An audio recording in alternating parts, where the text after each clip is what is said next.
welcome back to The Short Game. This is a show about short video games, games that respect your time. I'm Reagan Kelly, and I'm joined by my awesome co-hosts. This is part 3B.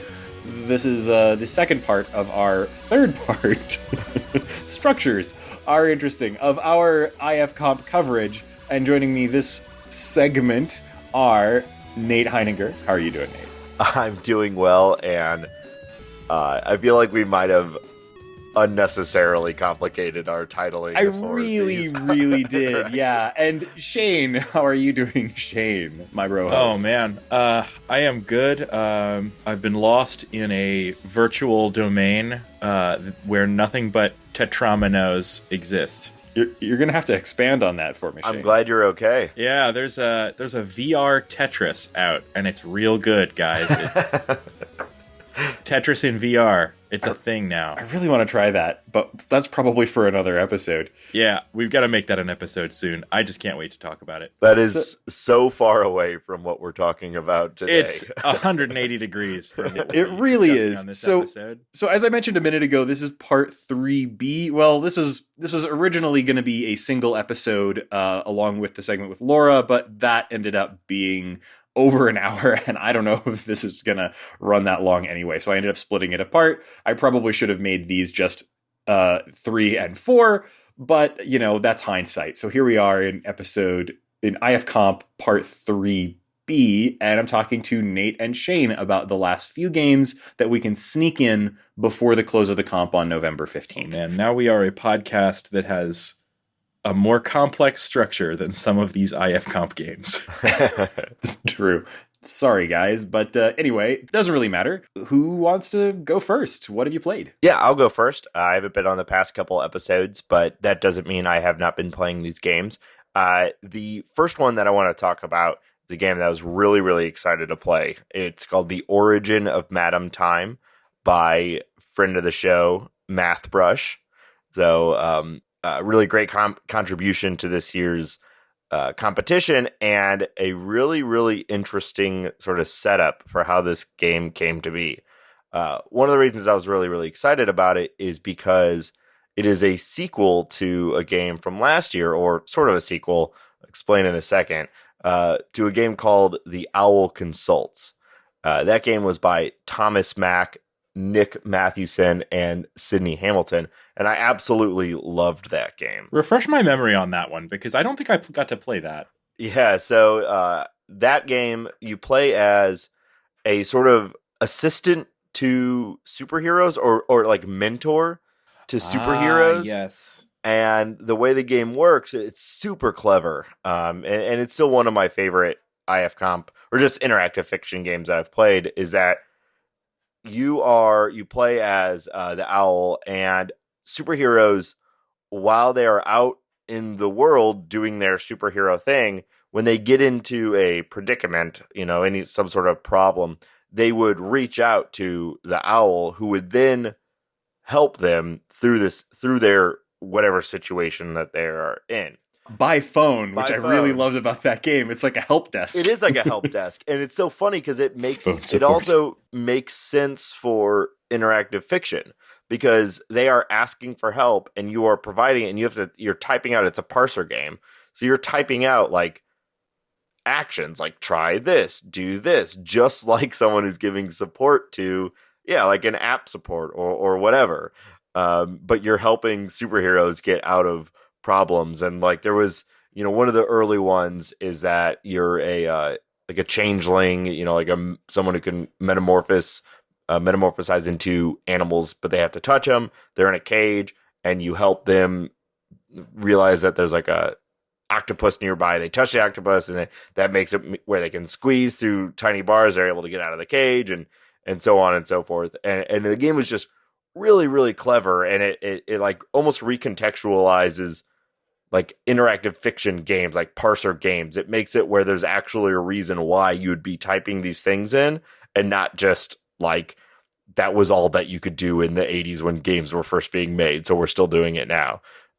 It's really awesome. And so there was one of the prizes in the 2017 competition was offered by Mathbrush, that if they chose it, he would make a game like using that the other creators' IP, like make a sequel or make like a game of that game. I don't know what the specific rule set was. I forget how it's exactly phrased. Actually, I can maybe try and find it here in a second, but because I think he's doing the same thing again this year, which I think is great. But yeah, I'll try and find exactly how the prize option was phrased, because I think it's really cool to see that kind of thing happen as part of the as part of the comp, as like a prize that somebody will make a game for you based on your thing. Yeah, and it's so good that honestly it's unrecognizably not created by the creators of the Owl Consults. Yeah, okay, I found it here. If you look at the prize pool page on IFComp, I mean, we've always talked about how IFComp has in the past always had this this prize system that was very informal and was mostly about people sort of donating interesting things that might be fun for IFComp people to have, books and software and things like that. But one of the other things that, one of the sections on the prize pool page is expert services. And the top one in the list here is a short 30-ish minute game based on the author's work. Must be claimed within 2 years. Details to be worked out with the winner, donated by Mathbrush. And this game is the product of that same prize option from last year, as far as I'm able to tell. I'm pretty sure that's correct. If I'm wrong, Mathbrush, please correct us. Well, it makes a lot more sense when you read like the little blurb that's on the IFComp page for this game. It does say related to the 2017 IFComp prize or something like that. Yeah, authorized sequel, I think it says. Yeah. So the Owl Consults is fantastic. I highly recommend you go back and play it. And then after you play that, play this game. Without spoiling anything from the Owl Consults, there is a blimp that is chock full of superheroes and various things that is crashing. And this game takes place in that same sort of moment of the Owl Consults, but down on the ground level. And Madam Time, in that moment, unleashes a latent power that basically freezes everything in a single moment. And you know that there's a bomb about to fall where you are. I mean, it's a nuclear bomb, so not just where you are, but you in the surrounding areas. And so what you have to do is go around this amusement park and basically rescue all of these various superheroes that are all frozen in time, frozen in action. And it's a parser game, so you're, moving from location to location to location, all really uniquely described. This world is a world of really silly and fantastic like superheroes. Like there's a room or a fountain that's frozen over, and that's where you see Mr. Winter. He is frozen, not just because of the ice, but also because of time. And he's like creating arcane symbols in the air and pointing at a snack bar where I think it's the Alchemist, another superhero, is fallen over, and her bag full of potions is frozen in time, falling all over. And you, as Madam Time, your goal is to just basically go around, round them all up, and get them into the bomb shelter and save them before you turn time back on. At any time, you can turn time back on and see if you've saved everyone or not. There's some really, really funny stuff, really clever. It reads and feels exactly like the Owl Consults. I am terrible at parser games. I don't know. I just never can grab the language like you're supposed to. I find myself like not exactly understanding the verbs all the time. But this game has a good hint system. It's clever. You utilize your powers of foresight and aftersight. So foresight tells you, it hints at something that you should do. Doesn't give it away, but they're not so obscure that you don't at least have the idea of like what room you should go to. And then aftersight tells you kind of like what you have done in an area. I didn't really use that one as much, so I don't fully know exactly all of its purposes, but mostly use foresight. As you can expect, that's kind of tells you what to do next. And I've not completed the game yet because, again, I'm just like not great at parsers, but it's not really big. It's not big enough where a lot of parsers like this, you want to draw a map or something like that so you can understand. This whole thing takes place in a pretty small amusement park. It didn't take me very long to sort of visually or mentally be able to understand what all of the different areas were and how they connected to each other. And you're mostly just running from place to place, interacting with objects or utilizing the superheroes' versions of their power, like the Lens Warden. He has a magical lens that he can look through, but time is frozen, so you can just go and grab his lens from him.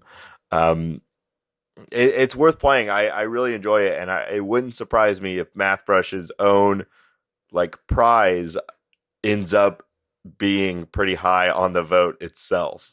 Wild. It's really well executed. That's really awesome. I'm so glad to see like sequels to and expansions on game concepts from previous years come back in IFComp. Things like this and Re-Dragon are really. Yeah, I was gonna say that the dragon will tell you your future now, and Re-Dragon.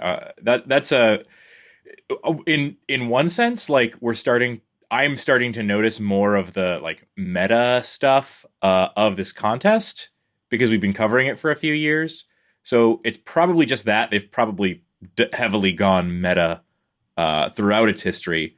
But it is kind of nice to be to feel like you're in dialogue with the writers in that way, and you're seeing we're sort of them in respond on to each other, and yeah, absolutely. That's one of the nice things about coming back to IFComp every year. Yeah.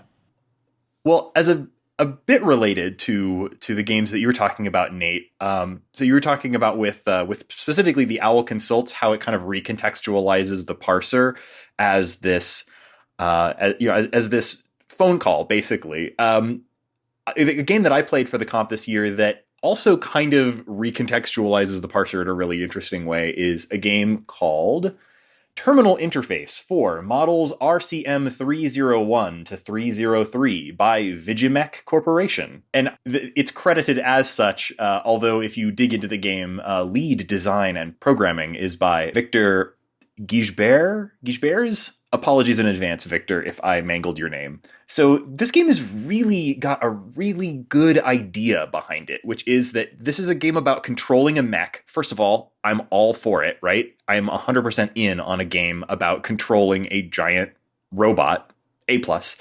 And the premise is that your mech has been damaged, and so you have to control it through its command line terminal interface, which is another very good idea for presenting a mech game in interactive fiction. That's a great idea. Yeah, I love that conceit.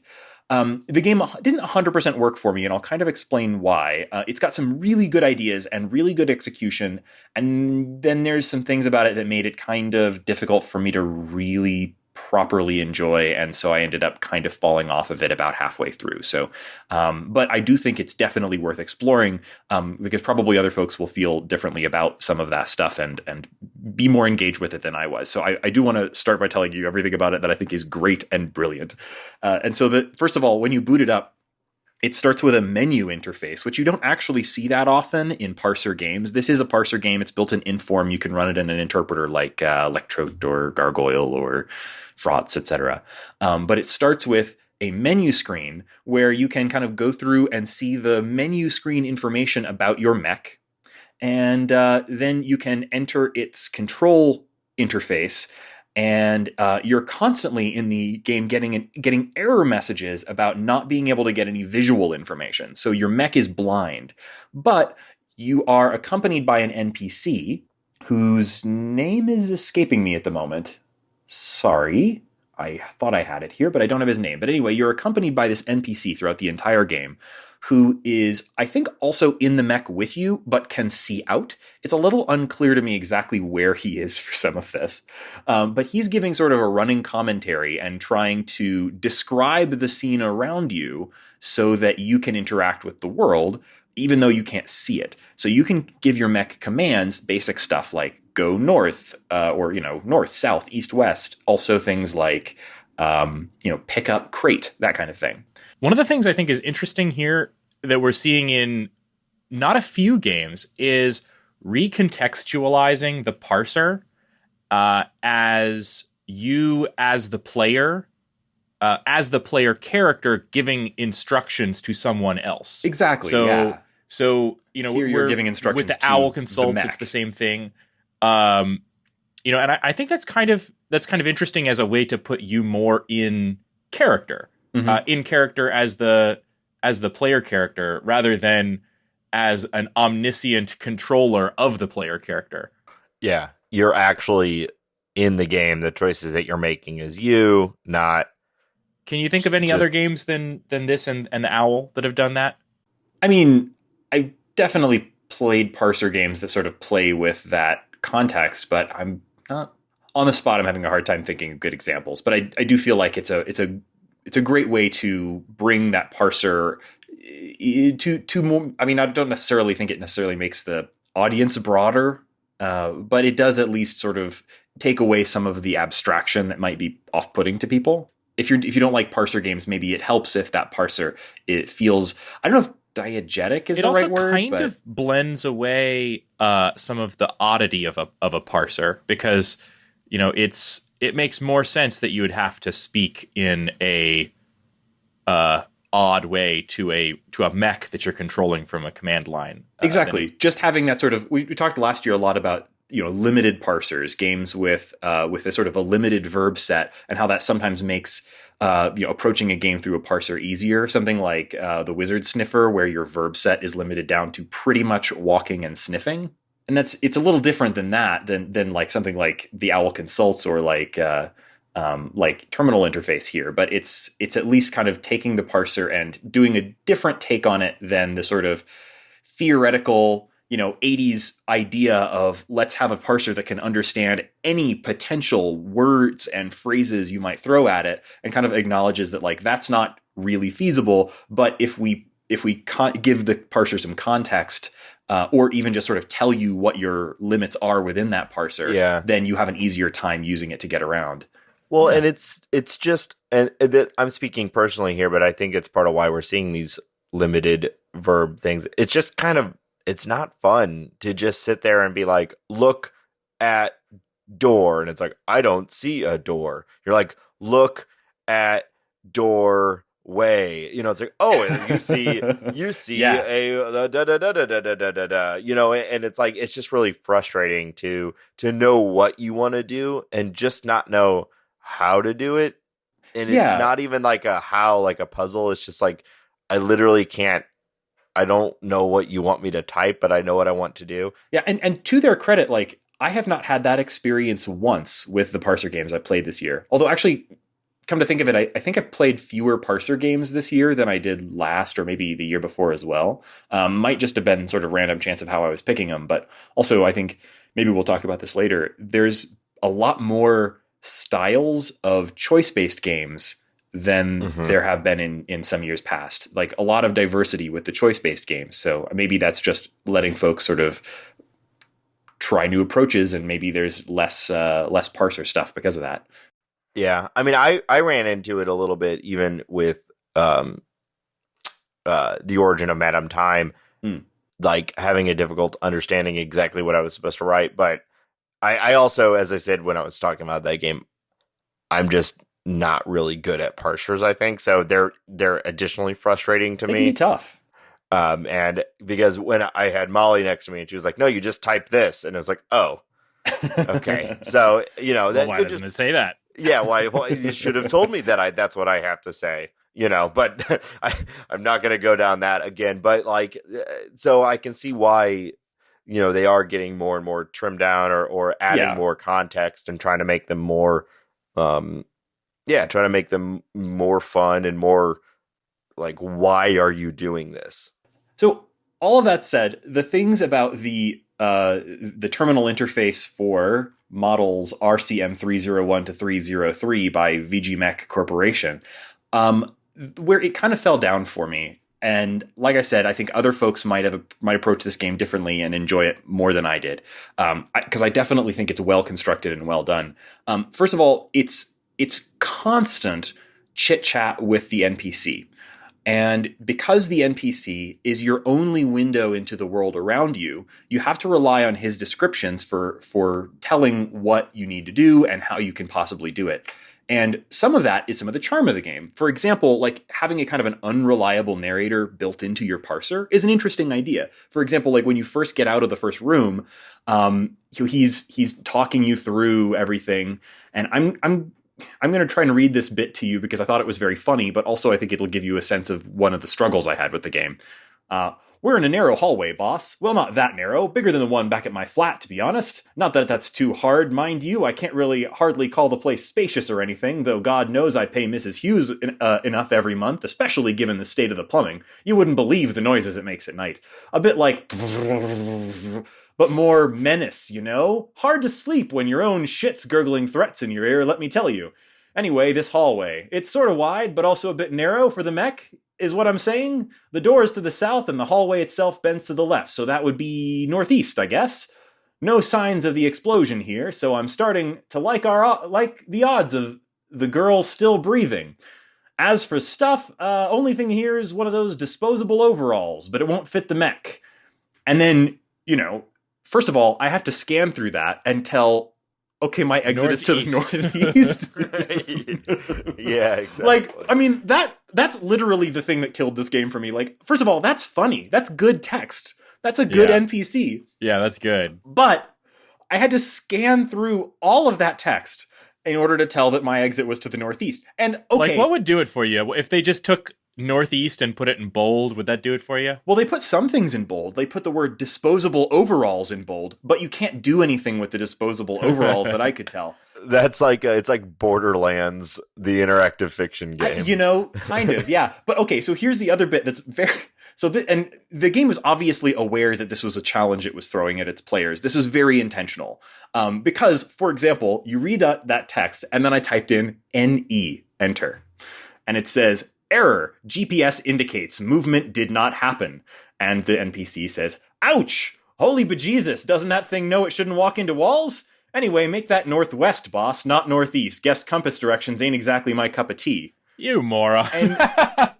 And okay, so this is the very first moment of the game. And first of all, that is very funny. Very funny bit. But the problem is it also indicates a kind of a problem that I ran into constantly with the game, which was like, it never... I don't want to say never because I didn't get far enough to say never, but it became extremely tiring for me to read this NPC character's dialogue and try to ferret out what I was supposed to be doing. And maybe this is just because my way of playing parser games is like, I like to build a mental map. I like to try things fast. I like to, wander all over the place. Northeast, northwest, northeast, northwest. I'm a kind of a fast mover on this stuff. And I could not do that with this because of the way that it's structured. It's a very clever structure. It didn't work for me personally. I think it would definitely appeal to people that are able to maybe parse this guy's way of speaking out a little better. So I definitely recommend checking the game out. But I did not finish it. So I probably won't put a number on it in the comp just because I don't feel like I'm quite the right person to decide whether this is a good game or not. It's got some very clever ideas, as we talked about with the like recontextualization of the parser as a terminal interface for your mech. That's great, and the NPC character is funny. It just was a bit that was taken maybe a little bit too far, or made itself kind of hard to play, in my opinion. Yeah, makes sense. Yeah. I don't know if I would, like, I already have a hard time, as I've already discussed, like understanding what I'm supposed to be doing in a parser, and if everything is obscured under all of that, and I mean, like, there's other parts of it too. Like you are most of the objects in the game are like, some of the objects he describes it to you and you can do stuff with it. Other stuff, if your mech doesn't recognize it, then he has to tag objects or locations for you. So, like, if your mech doesn't recognize that this crate is a crate, he has to tag it, and then you can pick it up. Or if you want you to put it in the corner, he has to tag the corner so that your blind mech knows where the corner is, which is an interesting concept, but was confused by it a couple of times. And then there's other points where there's objects in the game that he doesn't know what to call them, and so you just have to refer to them by, like, for example, he said, "Oh, in the other corner of the room, there's one of those thingamajigs. The thing like for a car, but like bigger, like to fit a mech." And I'm like, "What? Like a thing for a car? What is that?" And so I was like, "Pick up thingamajig," and it's like, that's not a thing that can be picked up. No, you have to get in the thingamajig. The thingamajig was a car wash, but for mechs. You have to, like, play within his ability to describe the scenario to you, which is, again, a very clever idea that I think was actually pretty well executed. It just was a little bit too much of a barrier for me in the way that I play these sorts of games. So I, again, totally recommend this game. Give it a try. And you may bounce off it like I did, but if you don't, I think it's going to be an amazing game. The concept is really good. I started it from scratch twice. I played it once on my iPad. I got to and once again on my computer. I got to about the same point both times. It's just not for me. But anyway, so while we're talking about games that kind of take a bit of a different approach, I played a piece called Polish the Glass. Hang on, I have the author's name here. Keltie Wright. Hope I'm saying that right. Keltie. This was a really unusual one for me. I have played a lot of different things over the years in the comp. So it's not unusual in terms of the subject matter. We've seen a lot of horror in the comp, and I think that just has to do with the fact that the comp falls in October, and people have spookiness on the brain. Before I get into the form of it, let me give you an idea of just sort of what it's all about. So Polish the Glass is a novella or novelette style piece of writing about a child and her parents and kind of growing up in and around this bar where people go missing, and not in the ways that you would think, it says. So it's sort of a eerie, spooky, sort of, very atmospheric piece of writing. The actual structure and way it comes across on the page in some ways kind of reminded me of House of Leaves by Mark Danielewski. I don't know if you ever read that, but there's a convention in that where the word house always appears in blue. And in here, the word glass always appears in gray. And there's other similarities as well. Things like, pages that contain only a few lines of text, or where the words are mirrored or are arranged in strange ways on the page. And all of that goes towards creating this kind of otherworldly, eerie feeling. And, I thought that was really, that it was very atmospheric, and I really liked that about it. The kind of theme of it, this sort of theme of glass kind of comes up over and over again. And it's explored in some different ways that I thought were interesting. There's the mother in the story has this sort of preoccupation or obsession with polishing the glass in this bar to the exclusion of, the other important things in her life. And the things are always spotless. And the different kind of things that glass can do are kind of explored a little bit. You can, the glass shines and the glass reflects, but the glass also cuts. And so all in all, I thought it was very moody and atmospheric. But of all the things that I've played for IFComp, I would say this is the least interactive. It has really a single path through the story, and it plays with sort of the structure of the text in that you're tapping or clicking on strings of text, and it'll take you into new paragraphs or things like that. But there really feels, unless I missed something, it definitely is one single path through this. It says right in the description that there's one ending, and I really pretty sure there's only a single path through this, which we're big tent when it comes to games on this show, so I'm not going to try and debate whether or not something that really with a couple of possible exceptions didn't really seem like it had much or any choice to it. But I thought it was kind of interesting as a kind of a departure from what a lot of what we see in IFComp. So yeah, I honestly, I liked the writing. It kind of pulls you along. It has very good use of sound, where you can. So if you're using it, put your headphones on and play it in a dark room, where you can. So I would say I definitely enjoyed it. I like seeing horror fiction in the comp because I think interactive fiction is like really good at horror. I'm not always turned off by things that have like a limited amount of interactivity. Sometimes there is some benefit in the sort of additional level of like control over the presentation that something like Twine gives you, even if you're mostly just clicking through text to, read sequential text. Things like Twine give you control over the color and presentation of the text in a way you probably don't get in other formats. You can present text you control the pace in a way that you can't really control it in like just a text on a page. And obviously things like sound. So like, I think there's definitely merit in like using these interactive fiction tools like Twine and other things like it for less choice-based work. Yeah, and that aspect does work particularly well with horror, I guess, as you're saying. Yeah. Because you can create this, when you have control over the reader's movement through your story, and the reader every few seconds has to actively choose to get the next paragraph.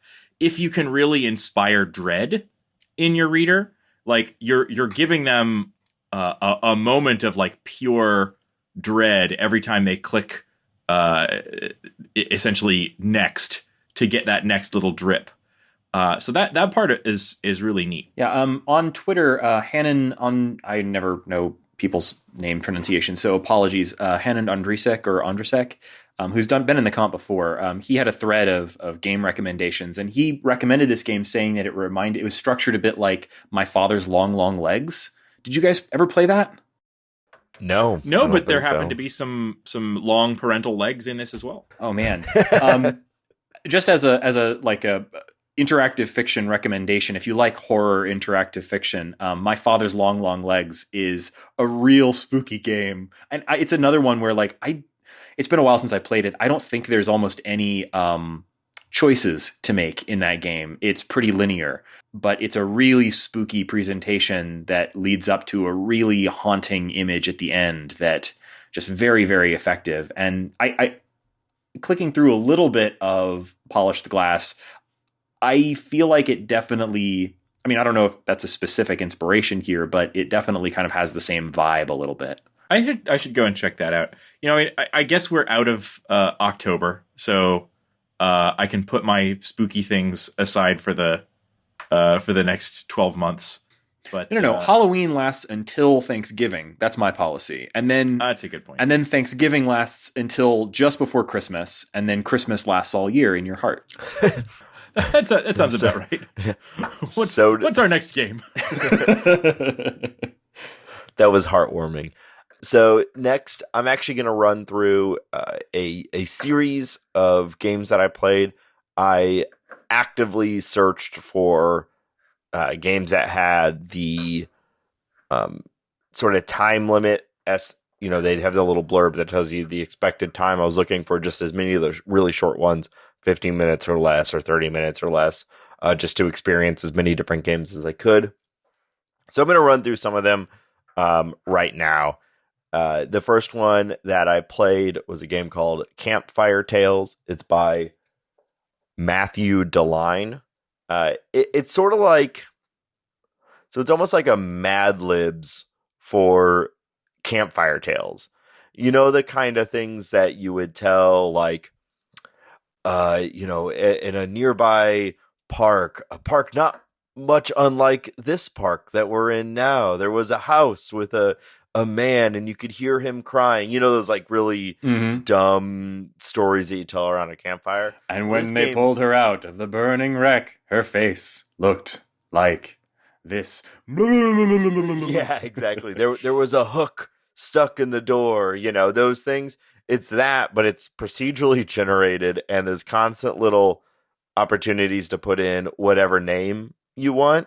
That's fun. And it basically creates these little campfire stories with the names that you want. And every time you run it, it's a little different. And some of them make sense, some of them don't. I think the like generation of it shows sometimes, but it's fun. It has a little sound effect, there's like campfire sound going in the background, and it's just kind of silly. And it was, I think I did like 3 or 4 different sort of runs through it.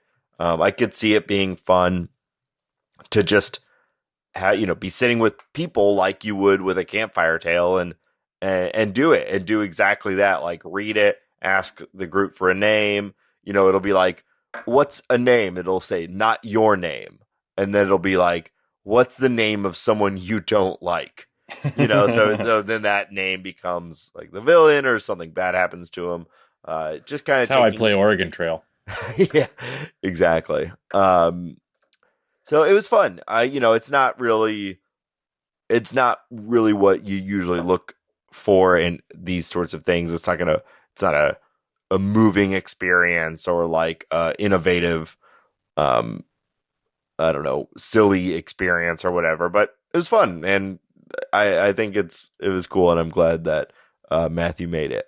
The next one that I played was actually a game that Reagan talked about on a previous episode, but I played it as well. Sounded intriguing. It's called They Will Not Return.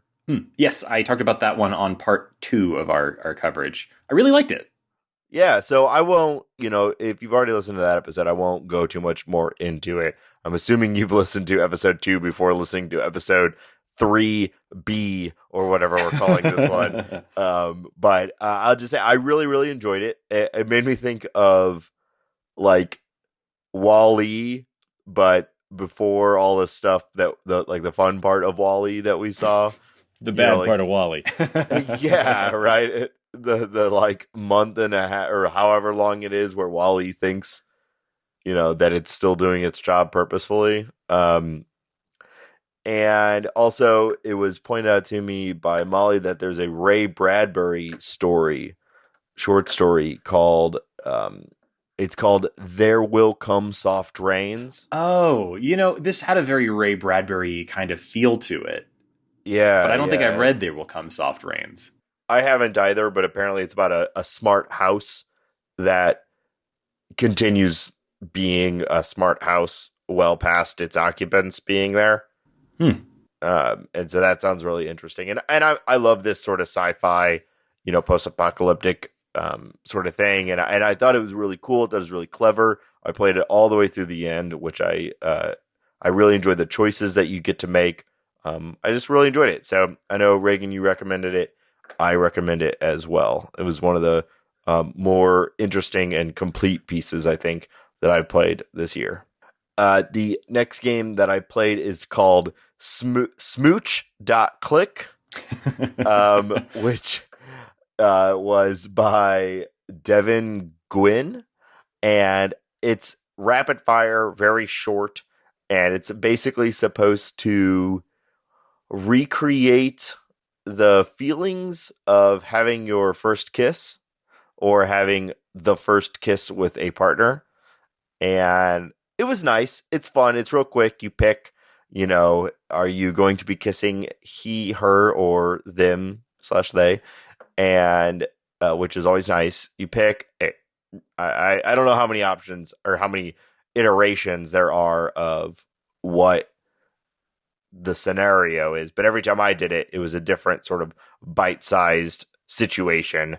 You're at a party with someone, you're sitting on a couch together, you're I don't know, like at a movie, or just all these different scenarios where you might have your first kiss. And it was nice. It's really short. This already sounds more stressful than any of the games I've played.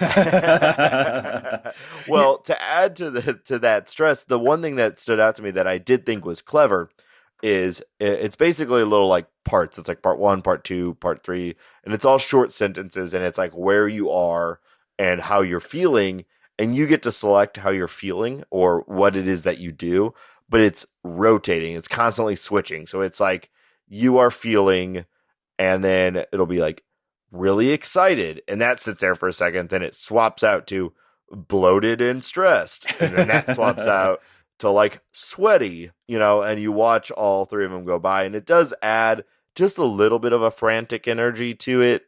You see the different options, and they're usually kind of funny and pretty true as to what you might be feeling at that time. And you have to pick which one you want. It affects like the next part and the next part and the next part. And it always ends, or at least the ones that I had, in a kiss, and then it's done. And you just start it over. It was nice. It's not the most like innovative or whatever, but it's a good little game. If it sounds interesting to you, I'd check it out. I played through this a little bit myself too, and you're absolutely right about the sort of a little bit additional level of sort of, I guess what it's trying to convey or simulate or something here with that sort of rotating options, rather than giving you a menu of 3 or 4 or however many choices to make in any given moment. It shows you one line and changes it every second or so, and they rotate around. And I think it's trying to convey that sort of like, there's with any first kiss, there's like the real challenge is knowing if it's the right time. Is it the right moment? And wanting to do that at the right moment and not wreck things, and that's, I think, what they were trying to convey here. And it's I think a really nicely conveyed bit, and it helps, I think, that this is so short. Like, I don't know how many versions of this game there are. Like, it seems like each time you play, it's got a different scenario, and I don't know how many scenarios they are. I played I think like 2 or 3. I think there are more than that, but it's nice. I will say that it's got it's using something about the way that it's implementing Twine here does not work on iOS, or it didn't work for me. I played it on a computer and it worked perfectly fine. On iOS, some of the things I couldn't tap on them for some reason, and they do say not optimized for mobile in the description, so keep that in mind with this one. But it's neat. Yeah, I always have to watch out for that. It's I tend to play IF on my iPad for these things because it's just so nice to do that. And I wish more of these devs would be sure to test things on iOS in Safari and just let me know if it's not going to work. Because I've run into games I tried to put time into and it was not clear up front that they were not going to work. Yeah, it's nice to know in advance, like having this say right up front, not optimized for mobile. Like, I still tried it on my iPad because I'm, stubborn, and I did run into some issues. Playing it on a computer, very nice. Yeah, I had with Campfire Tales, it was a little difficult on iOS, and it kept asking for access to my microphone, and I don't know why. So, wait, what? What Really? you trying to hear, game? That's weird. Yeah. Within Safari, it kept asking for access to my microphone, but it would say Campfire Tales wants access to your microphone. I was like, that's super weird. Who are you and what do you want? That's wild. Yeah, but whatever. So the last game that I'll talk about is a game called Awake by Soham Sevak. And this is a game that it says right up front that it's part 1 of many. And so you're just playing the first part of this game. And kind of at the end, it's like, hey, I'm going to do more and I want to do more. So thanks for playing, which is cool. It's a sci-fi game where you're playing as a scientist and you learn that you've been working on AI things and everything's gone wrong and now you have to deal with it. And I did enjoy it. It was pretty fast paced. I enjoyed some of the decisions that you have to make. I don't know if they affect the story pretty dramatically. They certainly feel like they do. Whether you're choosing to engage in a fight, choosing to escape, choosing to maybe like shoot someone or not, like those feel like really heavy decisions. I don't know what the actual background like tree is, how the story would move. I did like it, but the writing was pretty crisp. I wish that it was just the full game instead of releasing like one chapter into this. I do think they put it out there just to get feedback and like get more, but it's pretty short. And I felt like it's like kind of like watching an epilogue to something and then being like, okay, cool. I hope hope someday I get to play the rest of this. I think it might have been a stronger move to just wait until you had more and put it out as a full game rather than just like chapter 1. But a lot of different things do this sort of staggered release and have success with it. So I'll be keeping an eye out for the next versions of it. But I think I would have kept playing if it was there. And it was a little disappointing that it stopped so fast. Always leave him wanting more. Yeah, hopefully, but with like this is the time to get IFComp, your interactive fiction in front of people. It's going to be hard to find it. Like when this author puts out the next chapters, it's going to be harder for me to find it. You know, what if it's in the next year's comp? Yeah, that would be great. I would love that. If it was next year, it was 5 chapters or whatever they want to do. That'd be great. I would certainly play it. Author hitting it up. So this isn't like a criticism of the game because I thought it was fun. I was just like, oh, it really is only this part, and it's pretty fast paced. So it does feel sort of just like the opening. So I'll be looking out for more from this author, and I do recommend that you try it. Probably won't place very high on any sort of like IFComp results because it's not really much. It's not like complete yet, but I enjoyed it. It's and it's good that they're getting things like that out in front of people so they can get some feedback, and that's really what a lot of the value is in IFComp is like release something in front of an audience of people who are excited to play IF, and get some attention for your thing, and get some feedback, and hopefully use that for more advanced stuff later. The last game I'm going to talk about, and then we're going to wrap up a little bit, is Urs by Christopher Hayes and Daniel Talsky of Rabbit Rabbit. I think their company or group or whatever they belong to. This is easily the most visually interesting game that I played in IFComp this year. It's gorgeously illustrated, and I mean I think they know it. If you look at the description of the game, they call it a lushly illustrated adventure about rabbits, inspired by Watership Down, City of Ember, Skyrim, Caves of Kood, Super Mario Brothers, and Apocalypse Now. And I can't say I see the effects of all of those inspirations, but it's a really interesting visual game, and the illustrations are fantastic. It's a choice-based game where you're playing as a rabbit that lives in a warren of other rabbits that's underground, and these rabbits seem maybe more intelligent than your average rabbits, but it's very Watership Downy. It starts off with a bunch of rabbits worried that their caves are collapsing because of the thud. And the thud is a recurring phenomenon where something is thudding above them and causing their caves to collapse. Whenever it says the word thud, it uses this different font that visually pulsates with a thud. I mean, it's really cool visually. They've done amazing work with their illustrations are great, but also their text work in this is very like custom and well done.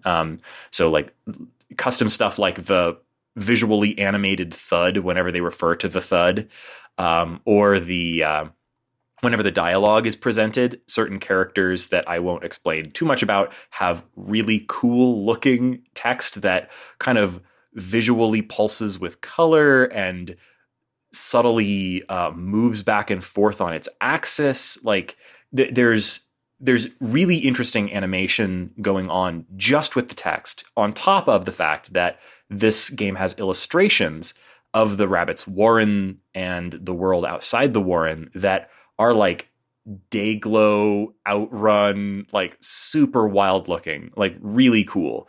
So like good just from a artistic standpoint, but their use of color here is like very weird, very sort of Dayglow and very like otherworldly, which is definitely the point, because this is a game not just about rabbits living in a cave, but you are a hero rabbit who has decided to try to explore the world outside the warren in order to stop the thud.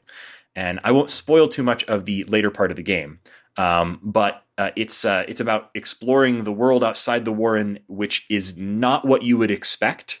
And you're meeting the rabbits. There are legends of the rabbits that predate your rabbit kind, and you have to go in search of them. So it's a cool setup. I like the art very much, and there is a illustration on literally every page.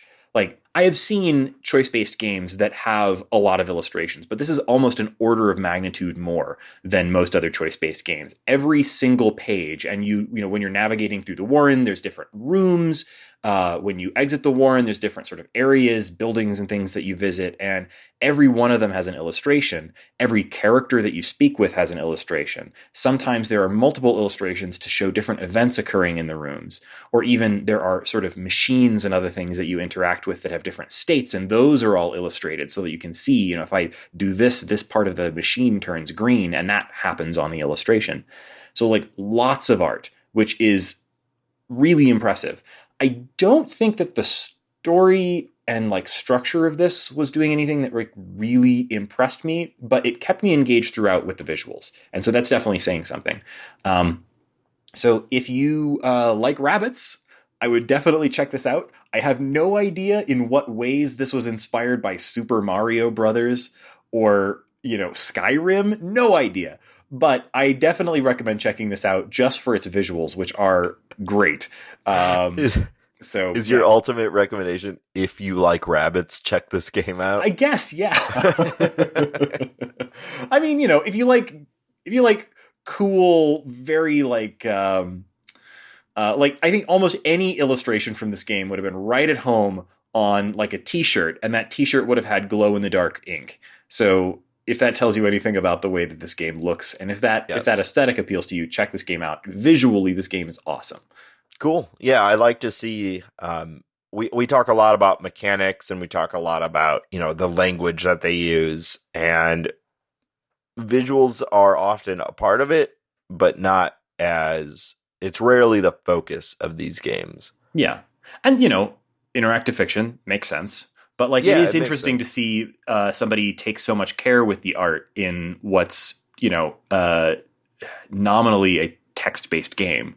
Yeah. Well, we've talked about too with the recent Mike Bithell games, the Bithell games, where they have taken the time, because those are basically interactive fiction games as well, but they've taken the time to create these like 3D rendered computer graphic UIs and backgrounds and the characters and scenes and characters and scenes, and it does add an element to the game. I mean, it starts to move it beyond what we're used to with interactive fiction. So when you think of, you know, a lot of times we talk about some of our favorite games are the games that the creators took care to do everything within that medium, right? The game was fun.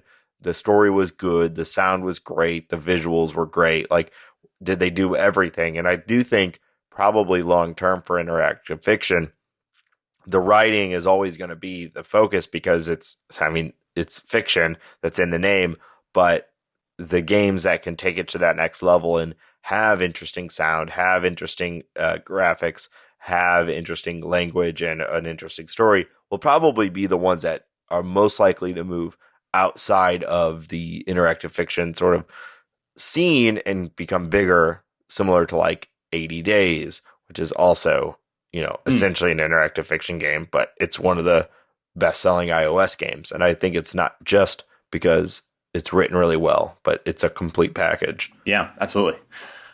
Well, that pretty much does it for our coverage of IFComp 2018. Now, that's not to say that there aren't awesome games that we haven't gotten a chance to talk about. I'm afraid that, you know, with 77 or 78 games in the comp this year, there was just no chance that we would be able to talk about all of them. That's never really our intent. We do our best to cover as much as we can and, you know, hope that we catch all the coolest stuff, but we probably missed some really awesome stuff.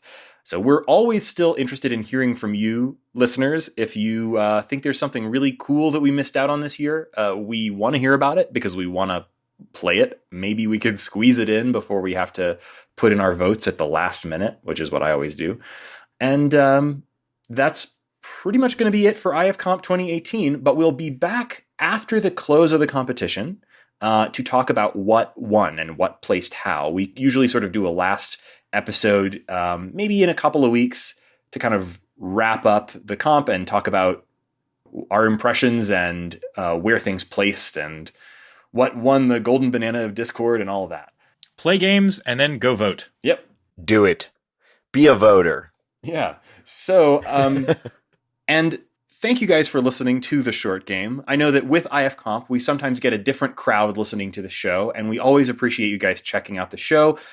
If you stick around, let us know what you think. Reach out to us on Twitter @_shortgame, and let us know if there's things that you think we should be covering, maybe outside of IF. Or let us know if there's things you think we could be doing better. We're in the process of kind of retooling. So if you think there's something we should be trying that we aren't, let us know. Also, you can find us on the web at www.theshortgame.net.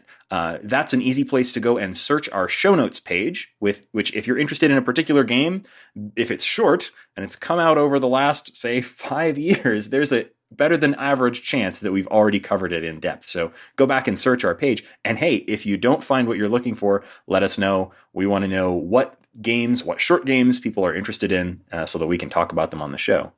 And there's a contact form there, which is a great way to get in touch with us. We've been getting some really lovely emails from folks via the contact form at theshortgame.net. So if you have anything to say that won't fit into a tweet, put it in there, and we're always super excited to get those emails. You can find me on Twitter at RaganK. That's RayGanK. Shane, where can people find you? I'm on Twitter at 8bitshane. And Nate, where can people find you? Well, you can find me on Twitter at NateSTL. And before we wrap up, I get to do my favorite thing, which is read a recent 5-star review we got of our show on iTunes. We super appreciate it, and I like to shout out the people who write them on the show. This one, I am going to read it. I promise I do not know who wrote this. It may very well be someone that I know, but I've not been able to track it down. And if it's someone that I don't know, and they're just trying to like make it where it's funny that I'm just trying to make it weird. Yeah. Good job, because here we go. So this one is written by Dude Everything Else Was Taken. It's 5 stars. It says, I love Nate. 10/10 would Nate heart emoji. Nate out of 10 heart emoji. So thank you. Frankly, I'm flattered. And listeners, and that's 5 stars. That's 5 stars. Nate, you are a 5-star podcast. Yeah, thank you. The more you want to put me in the reviews, I'll read it. Do it. Yes, Love I it. think. Yeah, I think it's worth mentioning here. I mean, it's pretty clear at this point. If you give us 5 stars in a review, Nate will read it aloud. I'll read whatever, regardless of what you write. Whatever you write. If it gets past whatever censorship Apple does on their review pages. Yep, get it past Apple, and I will read it on the show. Yeah. So. We really do appreciate iTunes reviews. They are the best way to support the show. As you've probably noticed, we don't do a Patreon. We don't run ads. Those aren't sort of things we're like, this show costs me practically nothing to run. So we do this out of love. And if you want to support us, the very best way to do that is to tell friends about the show, to spread the word, and also to leave us a review on iTunes, which apparently does good things for us somehow. So thank you very much to Everything Else Was Taken for their lovely review. I agree. Nate is Nate out of Nate stars. Yep. And we will see you next time on another episode of The Short Game.